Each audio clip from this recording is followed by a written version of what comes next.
சட்டத்துல வந்து ரொம்ப கடுமையான சட்டங்களா இருக்கிறனால அதை எதுவுமே கடைபிடிக்காம விட்டுருவோம். கடுமையான சட்டம் எது இருக்கு? இதை பொறுத்த கடுமையான சட்டமே இல்ல. இப்போ தீயணைப்பு தீ பற்றுறதுல இருந்து பாதுகாப்புன்னு பாத்தீங்கன்னா நம்மளுக்கு சட்டங்கள் வந்து நிச்சயமா நல்ல சட்டங்கள் தான் இருக்குது.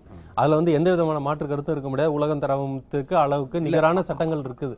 நம்ம பாதுகாப்பு நாம்ஸ் பாத்தீங்கன்னா ஃபயர் சேஃப்டி நாம்ஸ் பாத்தீங்கன்னா நல்ல பாதுகாப்பான விஷயங்கள் இருக்கு. பட் அது தப்பான நாம்ஸ் இல்லை. அது வந்து ரொம்ப கஷ்டம், ரொம்ப எக்ஸ்பென்சிவ் ஆகும்லாம் கிடையாது.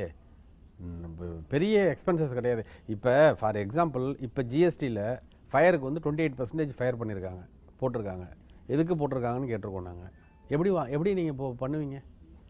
இதுதான் இப்போ போட்டிருக்கிறது தான் கஷ்டமாக இருக்குது.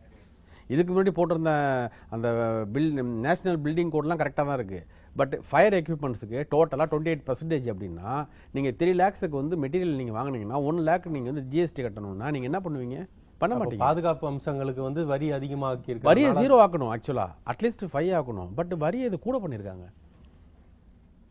இல்ல இப்போ வரி கூட செஞ்சிருந்தாலுமே வரி அது ஒரு விஷயத்துல வந்து அரசாங்கத்திற்கு ஒரு பார்வைக்கு வரதான் செய்யணும். ஆனாலுமே வரி அதிகமா இருந்தாலுமே சேஃப்டின்றது வந்து இது வேற யாருக்கோ ஒரு பாதுகாப்பு இல்லைல்ல. அந்த கடையில இருக்கிற அவர்களுக்கும் பாதுகாப்பு, அவர்களுடைய பொருட்களுக்கும் பாதுகாப்பு. இதுக்கு கவர்மெண்ட் ஏன் இவ்வளவு கூட போட்டிருக்கு? இதை நாங்கள் கேட்டிருக்கோம், குறைக்கிறேன்னு சொல்லியிருக்கிறாங்க. தெரியல. ஏன்னா இப்போ நான் கேட்கறது என்னன்னா இப்போ நாம்ஸே வந்து